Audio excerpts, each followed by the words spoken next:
नमस्कार, समय शिखर में आपका स्वागत है। मैं संजय मिश्र। सुशील मोदी लंबे समय से बिहार में बीजेपी में सबसे बड़े नेता माने जाते रहे हैं और इसीलिए उप मुख्यमंत्री भी अब तक वो हैं। लेकिन जिस तरह ये बीजेपी की नीतियों के उलट नीतीश कुमार का समर्थन कर रहे हैं, पार्टी में साफ तौर पर खींचतान नजर आ रही है। नीतीश कुमार को चेहरा मानने की बात हो या एनआरसी का मुद्दा हो, सुशील मोदी जेडीयू की बोली में शामिल हो गए हैं। एनआरसी पर तो वो सीधे तौर पर केंद्रीय गृह मंत्री के उलट बोल रहे हैं। इसी बीच संजय जायसवाल बीजेपी के प्रदेश अध्यक्ष बन गए हैं। संजय जायसवाल ने यहां तक कह दिया कि पार्टी प्रवक्ता के बयान ही पार्टी के बयान है, जो सच भी है। यानी वो सुशील मोदी के बयान को साफ तौर पर खारिज कर रहे हैं। और फिर सुशील मोदी ने ऐसा क्यों कहा? दूसरी ओर लोकसभा चुनाव में समान सीटों पर लड़कर बड़ा भाई बन चुकी बीजेपी विधानसभा चुनाव में भी बड़ा भाई बनना चाहती है। इसलिए एक धड़ा बीजेपी से ही किसी को मुख्यमंत्री चाहता है। अब आप बीजेपी नेता और पूर्व केंद्रीय मंत्री संजय पासवान का बयान याद कीजिए। उन्होंने कहा था कि नीतीश कुमार को 15 वर्ष का मौका मिला, अब यह मौका बीजेपी को मिलनी चाहिए। यानी बीजेपी जेडीयू में तो रिश्ते तल्ख थे ही, अब बीजेपी के अंदर ही खटपट दिख रही है। ये विरोधाभास क्यों है? हम अपने साथ जुड़े मेहमानों से इसे समझेंगे। पहले देखते हैं ये रिपोर्ट। बिहार बीजेपी का अंतर्कलह अब खुलकर सामने आता दिख रहा है। एक के बाद एक बयान और पार्टी के अंदर ही इन बयानों के बाद मचा बवाल थमने का नाम नहीं ले रहा है। इसको समझने की कोशिश करते हैं। एक सप्ताह पहले जब संजय पासवान ने कहा कि नीतीश कुमार को केंद्र की राजनीति करनी चाहिए, इस बयान के बाद जेडीयू की तीखी प्रतिक्रिया सामने आई थी। लेकिन इसके बाद सुशील मोदी ने कह दिया कि 2020 के कप्तान नीतीश कुमार हैं। फिर सुशील मोदी से कद में छोटे कई नेताओं ने ये कह दिया कि 2020 का चेहरा अभी कैसे तय हो सकता है। अब ताजा मामला एनआरसी का है, जब सुशील मोदी ने एक निजी चैनल को दिए इंटरव्यू में कहा कि बिहार में एनआरसी की जरूरत नहीं है। इसके चंद घंटे बाद केंद्रीय गृह मंत्री ने कहा कि एनआरसी पूरे देश में लागू होगा। जो देश के नागरिकों के संसाधन पर जिसका हक होना चाहिए, उससे जुड़ा मुद्दा, उस पर किसी भी प्रकार से अलग अलग विषय नहीं होने चाहिए। और मुझे लगता है कि अमित शाह जी के बयान के बाद अब इस पर कोई दोबारा डिबेट की आवश्यकता नहीं है। बीजेपी के प्रदेश अध्यक्ष कहते हैं कि पार्टी के आधिकारिक प्रवक्ता क्या बोलते हैं ये मायने रखता है, किसी और के बोलने से कुछ नहीं होता। हमारे यहाँ पार्टी के प्रवक्ता जो बोलते हैं वही पार्टी का निर्णय और वही पार्टी का लाइन होता है। उसके बाहर कौन क्या बोलता है यह मेरे चिंता के विषय नहीं है। संजय पासवान का बयान, फिर सुशील मोदी का बयान, फिर सुशील मोदी के विरोधी गुट के नेताओं का दिल्ली में मिलना, फिर तुरंत ही प्रदेश अध्यक्ष का चयन। इसके बाद एनआरसी के मसले पर गिरिराज सिंह, नित्यानंद राय सरीखे नेताओं के बयान, फिर रामविलास का नीतीश के चेहरे पर बयान के बाद सुशील मोदी के ताबड़तोड़ ट्वीट्स। ये सब जेडीयू को भले ही अच्छे लग रहे हों, लेकिन बीजेपी को नहीं सुहा रहा है। इधर जेडीयू एनआरसी के मसले पर अपने पुराने स्टैंड पर कायम है। आज की हमारी अपनी स्टैंड है, जो हमारी पार्टी का, वो हम अपनी पार्टी के स्टैंड पर कायम है। बहरहाल आगे क्या होगा ये कोई नहीं जानता, लेकिन कुछ मसलों पर पार्टी दो खेमों में बंटती हुई जरूर दिख रही है। सहारा समय के लिए पटना से मृत्युंजय कुमार।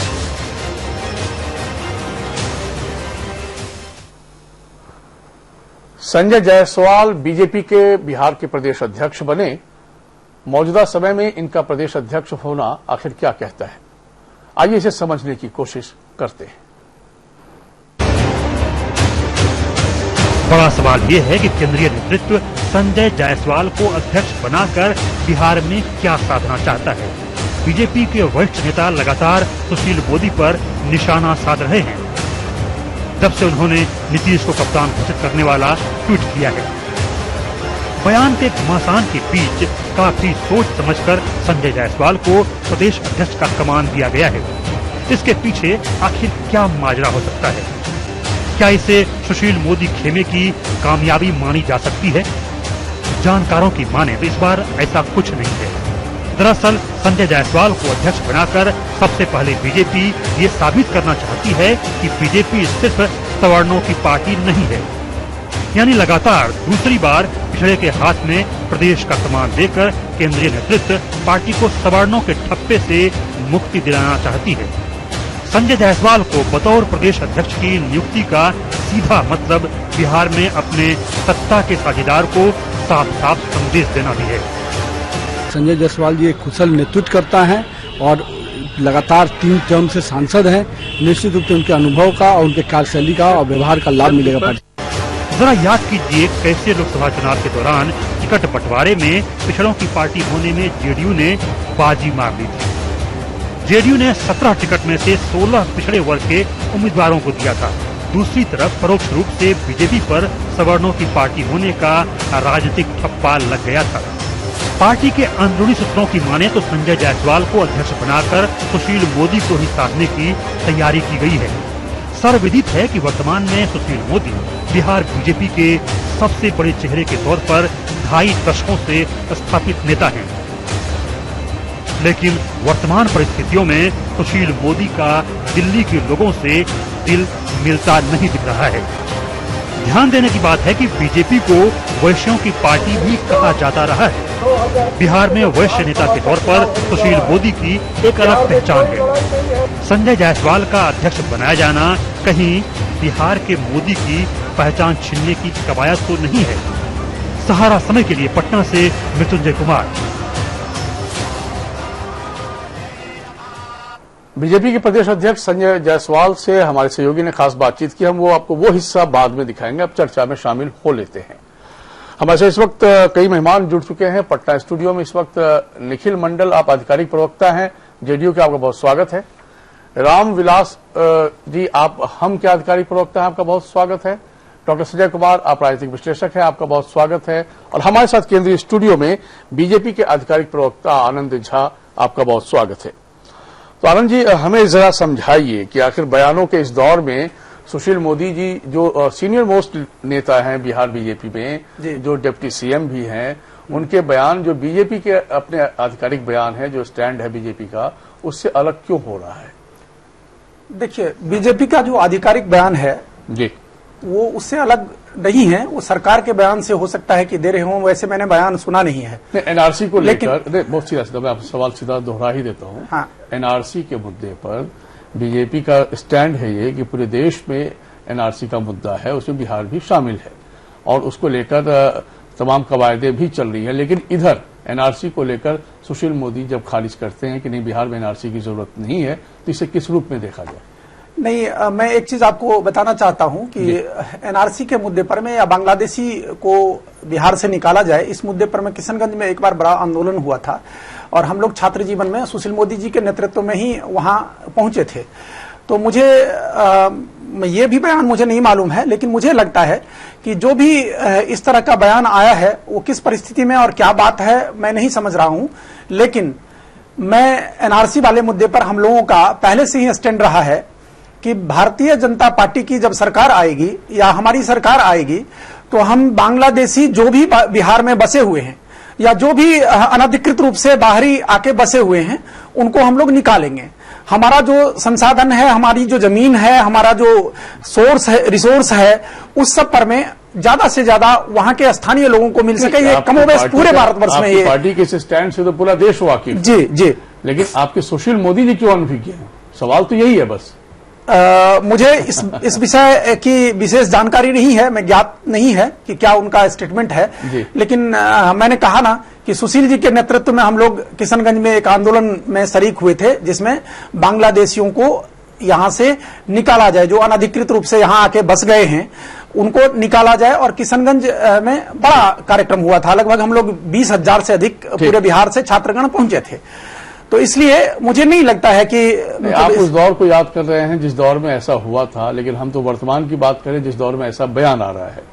तो ये अपने आप में विरोधाभास लग रहा है और इसके पीछे क्या राजनीति है, क्या संकेत है, वो मेरे ख्याल से पार्टी बेहतर जानती है। नहीं, पार्टी, हमारे पार्टी का क्लियर स्टैंड है कि पूरे भारतवर्ष में कहीं पर भी कोई भी विदेशी या कोई भी ऐसे व्यक्ति जिनका अधिकार नहीं है वो हटाए जाएंगे, निकाले जाएंगे। और उसी क्रम में असम में एनआरसी का रजिस्टर तैयार हुआ और असम से जो भी लोग अभी भी जिनको ग्रीवांस है, वो सारी प्रक्रिया चल रही है, तो हम लोग भी देख ही रहे हैं। तो भाई, आपके सहयोगी जेडीयू निखिल मंडल जी, आपकी पार्टी का तो स्टैंड सबको मालूम है एनआरसी के मुद्दे पर भी, और सुर में सुर सुशील मोदी जी मिला ही रहे हैं, तो कितना अच्छा लग रहा होगा?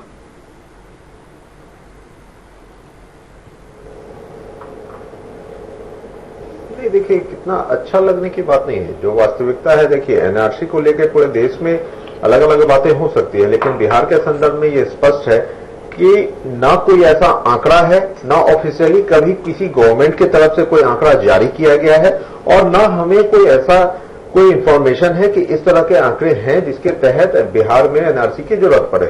तो हमारा स्टैंड क्लियर है। बाकी सुशील मोदी जी जो कह रहे हैं वो भी वही कह रहे हैं, क्योंकि जो भी बिहार के राजनीति से या यहाँ के तमाम चीजों से अवगत रहेगा, कंसर्न रहेगा, तो जानेगा कि हाँ, सच्चाई क्या है। भारत कुछ प्रॉब्लम हो सकते हैं कि पूरे भारत के अलग अलग प्रदेश में अलग अलग प्रॉब्लम हो सकते हैं, लेकिन कोई ये जरूरी नहीं है कि पूरे भारत में जो दिक्कतें हों वो बिहार में भी हों। तो सुशील कुमार मोदी जी भी स्पष्ट रूप से जो बात कह रहे हैं बिल्कुल वही बात। तो निखिल जी, क्या ये माना जाए कि जेडीयू की नजर में बिहार में कोई भी बांग्लादेशी घुसपैठी नहीं है, कोई भी रोहिंग्या मुसलमान वहां नहीं आया है, और ना ही कोई ऐसा अनधिकृत व्यक्ति बिहार में रह रहा है? सर्वथा जो बिहार में जितने भी बाशिंदे हैं वो सब देश के नागरिक हैं, बिहार के नागरिक हैं और अधिकृत नागरिक हैं। यदि आपके पास आंकड़े उपलब्ध नहीं है तो इसका मतलब ये माना जाए कि ऐसी कोई स्थिति ही नहीं है वहां पर। आनंद जी, मैं आऊंगा आपके पास। बिल्कुल स्पष्ट रूप से एनआरसी की जरूरत बिहार में है ही नहीं, क्योंकि ऐसे कोई ना आंकड़े। एनआरसी की जरूरत एक पार्ट हुई, और दूसरी पार्ट जो आप इस बात की सहमति जता रहे हैं, आंकड़े आए हैं बिहार के संदर्भ में, तो आपको भी पता होगा कि नहीं। ठीक। रामविलास जी, क्या आपको लगता है कि जो बात निखिल जी कह रहे हैं और सुशील मोदी जी इस बात की वकालत कर रहे हैं, दरअसल वैसी ही परिस्थिति बिहार में है, और वाकई बीजेपी का जो अपना स्टैंड है, आधिकारिक स्टैंड, वो बिहार पर लागू होता है, वो गलत है?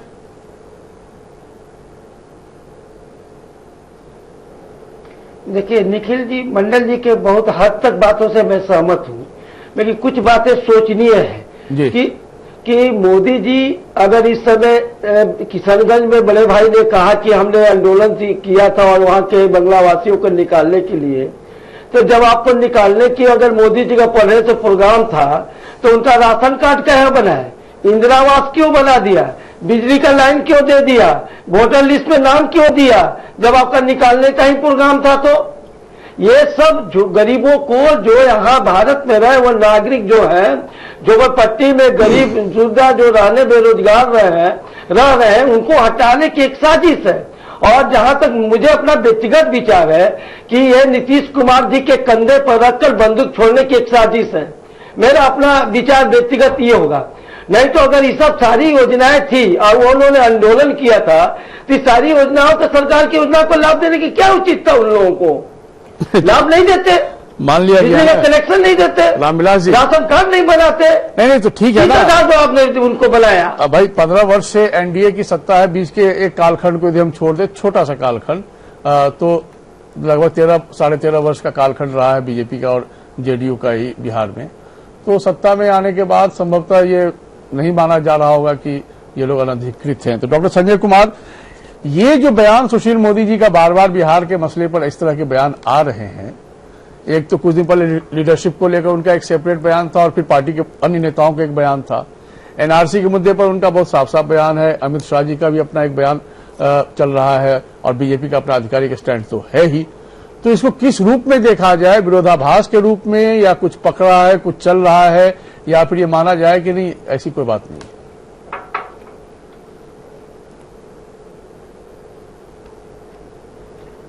नहीं, एक चीजें तो स्पष्ट है कि भारतीय जनता पार्टी बाहर से चाहे जितनी मजबूत बिहार में दिखे, लेकिन यहां बिहार में गुट में बटी हुई तो दिखती है। और एक गुट जो सुशील मोदी जी के नेतृत्व में चीजों को रखती है सामने, एक गुट जो बिल्कुल उनसे इतर अपना ये रखती है। तो ये चीजें तो दिखती है समय पर, और उसके लिए वो केंद्रीय नेतृत्व का लोग हवाला देते हैं कि जब केंद्रीय नेतृत्व ने कोई चीजें तय नहीं की तो फिर ये सुशील मोदी जी ये इस तरह से बयान कैसे देते हैं। सुशील मोदी जी फिर आते हैं और कहते हैं कि मैं बिहार का उप मुख्यमंत्री हूं, मैं एक कद्दावर नेता हूं और हमारी बातों को आप लोग हल्के में क्यों लेते हैं? मैं अगर कह रहा हूं तो पार्टी के तरफ से और पार्टी के अधिकृत बयान के तरह इसको लीजिए।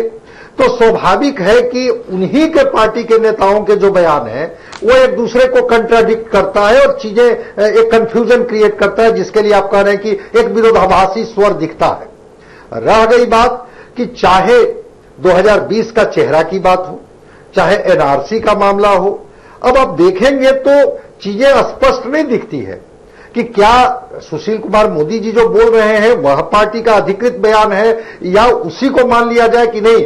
अगर बिहार के डिप्टी सीएम अगर कुछ बोल रहे हैं मतलब भारतीय जनता पार्टी बोल रही है।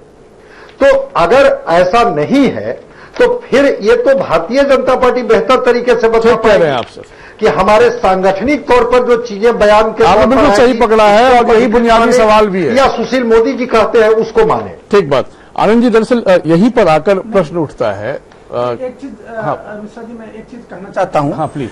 कि माननीय निखिल मंडल जी बताए कि आंकड़े नहीं हैं, तो कोई भी आंकड़ा, आज एनआरसी का आंकड़ा अगर असम में तैयार हुआ तो असम गवर्नमेंट तैयार किया है, तो आंकड़े नहीं है तो आंकड़े तैयार कर लिए जाएंगे। जो भी हमारे देश से नहीं है, जो भी अनधिकृत रूप से हमारे देश में रह रहे हैं, वो हटाए जाएंगे और उसके आंकड़े तैयार करने का काम सरकार की है और खास करके राज्य सरकार की होती है।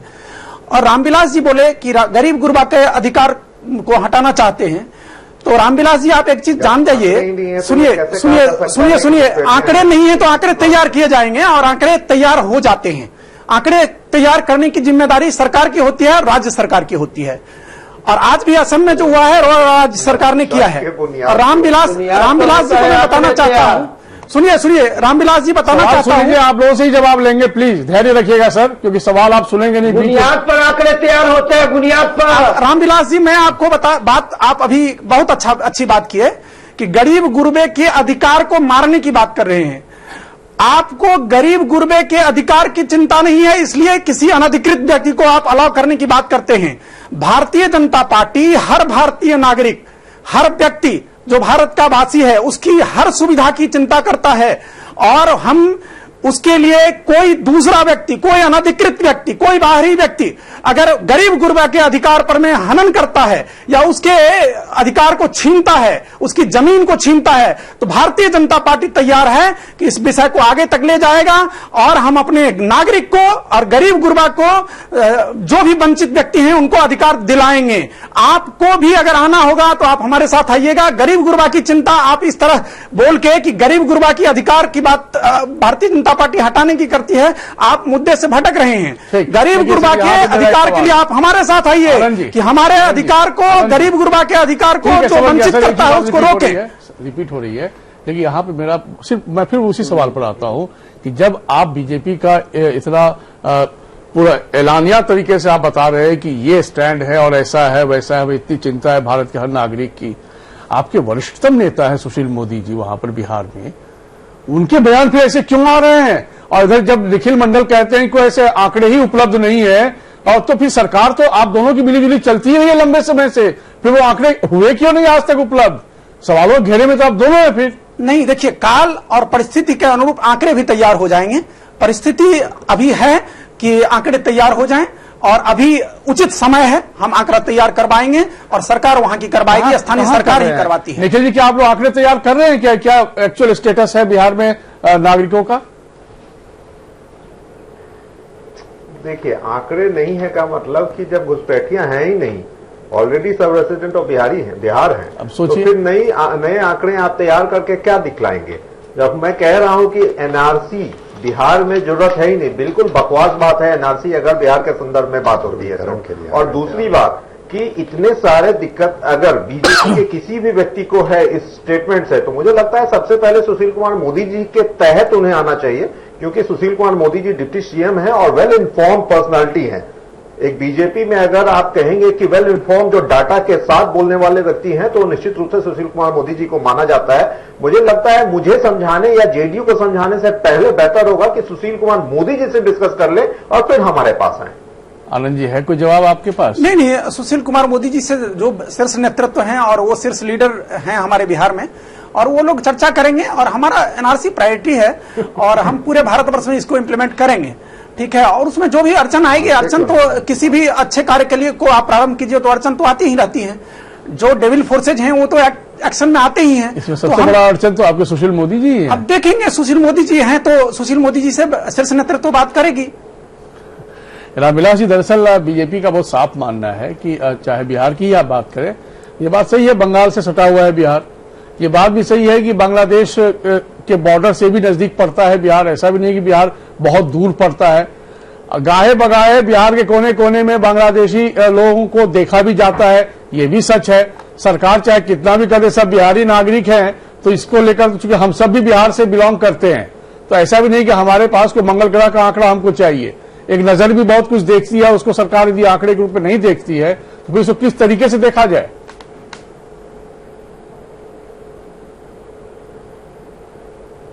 देखिए संजय जी, ये बड़े भाई मोदी जी का एक ये जो वक्तव्य है, इस चुनाव का, विधानसभा का चुनाव का एक ध्रुवीकरण विचार आया है, और ये अभी चुनाव का समय आ गया है ना, इसलिए इनको अभी सब सूची बनाने का विचार प्रकट हो गया, आ गया है। इसके पहले ही कहा थे, और अभी वो दूसरे ग्रुप में से एक अंश भी उनके वक्तव्य को पालन कर रहे हैं। बीजेपी में तो 2 ग्रुप चल रहा है। इनका आप देखा होगा कि नीतीश कुमार जी के नाम पर नया चेहरा खोज की गणना चल रहा था, उसी में मोदी जी ने स्पष्ट रूप से कह दिया कि हम नीतीश कुमार जी के 20 में के चुनाव में हम साथ में, और आधा घंटा में जब दबाव पड़ा तो अपना ट्वीट के मिटा दिया, अपना वक्तव्य को भी चेंज कर दिए। और ऐसा किए लोग वहां कि प्रधानमंत्री जी भी वो वैसे हैं, अस्ताद जी भी वैसे हो गए, और यहाँ बिहार में, झारखंड में भी वैसे हैं, और यहाँ खोजबीन के मोदी जी के बदले में एक नया चेहरा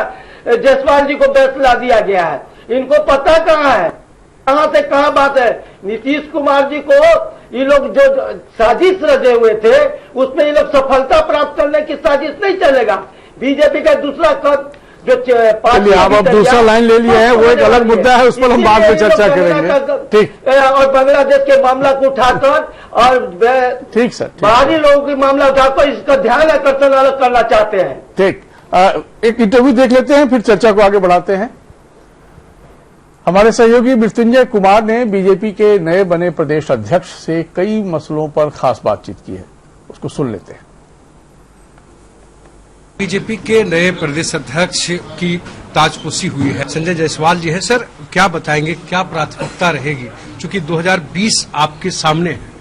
2020 के लिए सबसे आवश्यक कार्य संगठन की मजबूती है, और अभी हमारे संगठनात्मक चुनाव चल रहे हैं। हर बूथ पर एक 200 कार्यकर्ताओं की बैठक हो जाए और बूथ मजबूत हो जाए, 2020 खुद आसान हो जाएगा। सर, कितनी बड़ी चुनौती होगी? कई तरह की बातें कही जा रही है, आपके ताजपोशी पर भी कई तरह की चर्चा हो रही पार्टी के अंदर ही। पार्टी के अंदर भी कई लोग हैं जो, आप देखो एनआरसी के मसले पे आपके पार्टी के कुछ नेता कुछ बोल रहे हैं, अमित शाह ने कुछ कहा, उस पर आपकी क्या? हमारे यहाँ पार्टी के प्रवक्ता जो बोलते हैं वही पार्टी का निर्णय और वही पार्टी का लाइन होता है। उसके बाहर कौन क्या बोलता है यह मेरे चिंता के विषय नहीं है। सर, एक बड़ी चुनौती है, जनता दल यूनाइटेड जो आपकी सहयोगी है, वो एनआरसी के मसले पे आपके साथ नहीं है। कई ऐसे इश्यूज पर आज भी उनके साथ आपका रार है, वो कैसे आप? अगर सारे इश्यूज पे एक होते तो जनता दल यूनाइटेड और भाजपा 2 दल नहीं होता, एक ही दल होता। भाजपा का सदस्य पंच निष्ठा से बनता है, और जो हमारे मुद्दे हैं उनका हम पालन करते हैं। हर दल स्वतंत्र है अपने लाइन रखने का। अगर सब दलों की एक राय हो जाएगी तो सब दल क्यों होंगे, फिर एक ही दल होगा। तो क्या माना जाए, 2020 की चुनौती पर निपटेंगे कैसे? क्योंकि 2020 की चुनौती माननीय नरेंद्र मोदी जी और माननीय अमित भाई शाह जी के आदेश पर भारतीय जनता पार्टी का हर कार्यकर्ता पूरे साल भर हर प्रकार की चुनौती से निपटने के लिए तैयार रहता। तो ये है प्रदेश अध्यक्ष, नए प्रदेश अध्यक्ष, और पूरे दमखम के साथ देखना यह है कि 2020 की उस चुनौती को वो कैसे पार कर पाएंगे। समय के लिए से होगी धीरज के साथ मृत्युंजय कुमार।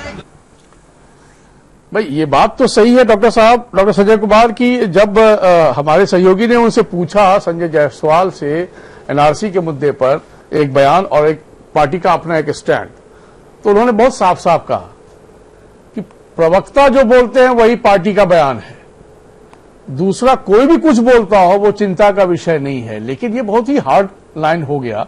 दूसरा कोई भी, वैसे सुशील मोदी तो बहुत बड़े नेता हैं बिहार के।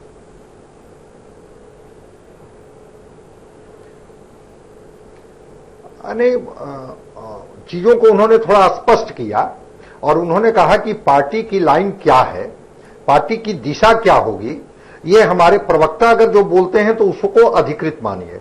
वही तो निखिल मंडल जी भी कह रहे हैं कि भाई चीजों को तो स्पष्ट हो जानी चाहिए कि सुशील मोदी जो बोलेंगे उसको हम अधिकृत बयान माने या इनके पार्टी के जो प्रवक्ता बोलेंगे उनको अधिकृत बयान। चूंकि सुशील मोदी जी भी हमारे यहां डिप्टी सीएम है, एक कद्दावर नेता है, तो क्या सुशील मोदी जी के बयान को हम उतनी गंभीरता से नहीं ले जिसके तरफ वो इशारा कर रहे थे? हाँ, वही तो बड़ा सवाल है। अगर गंभीरता जवाब मैं आनंद जी से ही ले लेता हूं। सुशील मोदी जी क्यों बयान दे रहे हैं? मैं आनंद जी आप ही बताइए, क्योंकि चिंता का विषय तो है, क्योंकि एक सरकार में मुख्यमंत्री के बाद नंबर 2 वही हैं और वो बीजेपी के हैं, और यदि उनके बयान भी चिंता का विषय नहीं है पार्टी के लिए तो फिर है क्या साहब ये? देखिए, भारतीय जनता पार्टी संगठन है और भारतीय जनता पार्टी किसी व्यक्ति की पार्टी नहीं है। पूरे देश भर के करोड़ों कार्यकर्ताओं के पसीने से और मेहनत से पार्टी बनती है और विचारधारा मजबूत होता है। ऐसी स्थिति में मैं एक चीज आपको कह देना चाहता हूं कि ऐसी स्थिति में व्यक्ति से ऊपर हमारा दल है और जो राष्ट्रीय नेतृत्व हमारी पार्टी राष्ट्रीय पार्टी है और जो राष्ट्रीय नेतृत्व तय करेगा वही हमारा निर्णय होगा और उसी निर्णय पर मैं भारतीय जनता पार्टी का एक एक कार्यकर्ता हमेशा अडिग रहेगा। लेकिन सर ये कॉन्फ्लिक्ट क्यों है? बड़ा बिहार जानना चाहता है कि ये एक ऐसे व्यक्ति का ऐसा बयान और जो पार्टी का अपना एक बयान है जिसे वो भी वाकिफ है, तो फिर इस तरह का बयान का एक विरोधाभास क्यों आ रहा है? इसके पीछे की क्या मंशा है? देखिए, बहुत ज्यादा मैंने देखा नहीं है, इसलिए मैं कुछ कह नहीं सकता हूं। जब लोगों के वक्तव्य को ही मान्यता देंगे तो मोदी जी के बातों को क्यों उतना तूल पकड़े, क्यों मान्यता दे रहे हैं? राष्ट्रीय नेता ही का बातों को तब करना बेहतर दिया जाएगा। और जब इनके प्रदेश अध्यक्ष इन्होंने कह दिया कि जो प्रवक्ता बोलेगा हम उसी को पार्टी लाइन के हम बात को समर्थन करते हैं, तो सुशील कुमार मोदी डिप्टी सीएम होकर बोल रहे, उनकी क्या वैल्यू रह गया है इनके पार्टी में? इनसे पूछिए तो जरा। सुन रहे हैं, आप ही पूछ रहे हैं, मुझे पूछने का दिया, आपने तो पूछ लिया, जवाब दीजिए। डीओ पे बैठे हुए हैं। ठीक है, आप शांत रहिए, जवाब दीजिए। नहीं, हमारी पार्टी का निर्णय एनआरसी पर में क्लियर है कि कोई भी अनधिकृत व्यक्ति भारत में नहीं रह सकता है, और वो चाहे बिहार हो, चाहे असम हो, चाहे तमिलनाडु हो, चाहे कश्मीर हो, कहीं पर में भी अनधिकृत व्यक्ति नहीं रह सकते हैं। अब आपके सहयोगी मानते नहीं कि वहां एक भी अनधिकृत व्यक्ति है?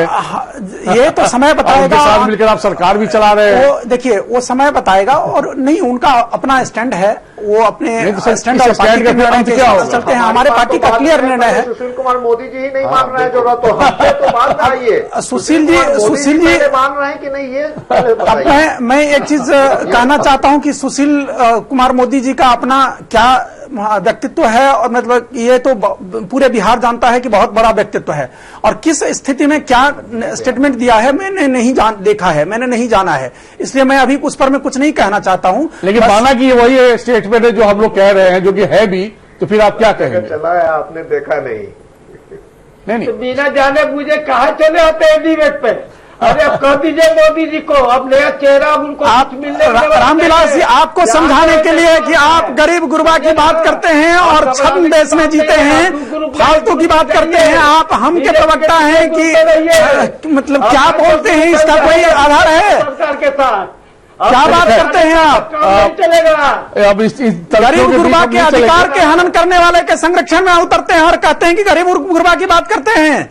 आप गरीब गुरबा की अगर चिंता करते हैं तो एनआरसी पर हमारे साथ आइए। आप मेरे प्रश्न का उत्तर और दीजिए। क्या करेंगे? एक मिनट रामविलास जी, प्लीज शांत हो गया। हो गया जब शीर्ष नेता के बात पर रामविलास जी हो गया। अब आप हमारे शीर्ष नेतृत्व का ये निर्णय है, माननीय राष्ट्रीय अध्यक्ष अमित शाह जी का निर्णय है कि एनआरसी पर में कोई भी व्यक्ति किसी भी तरह से समझौता हम भारतवर्ष में नहीं करेंगे, तो हमारा स्टैंड वही है और वही रहेगा। आनंद जी, एक सवाल ये भी है जो बिहार का जनमानस जानना चाहता है कि आप समझौता नहीं करेंगे, जेडीयू भी समझौता नहीं करेगी, क्योंकि उस पार्टी का अपना एक स्टैंड एकदम साफ साफ है। तो फिर सरकार ही खतरे में है फिर तो। नहीं, देखिए, सरकार तो कॉमन मिनिमम एजेंडा जो बनता है उस पर में चलती है, और कॉमन मिनिमम का हिस्सा नहीं है। देखिए, हमारी भिन्नता तो धारा 370 पर भी था, 3 तलाक पर भी था, इसके बाद भी हमारी सरकार चल रही है। उनके अपनी मतलब अपने विचार हैं, अपनी राय है, लेकिन हमारा जो स्टैंड है वो जग जाहिर है, और हमारे एक एक कार्यकर्ता अपने स्टैंड पर में स्टैंड करते हैं। सर, एक छोटा सा जवाब दे दीजिए, वाइंड अप करना है। 2020 पे नीतीश जी रहेंगे न चेहरा आपके? ये तो समय बताएगा, और नीतीश जी तो वर्तमान में है। का बयान है ना, मैं इसको पार्टी का बयान मान लू ना?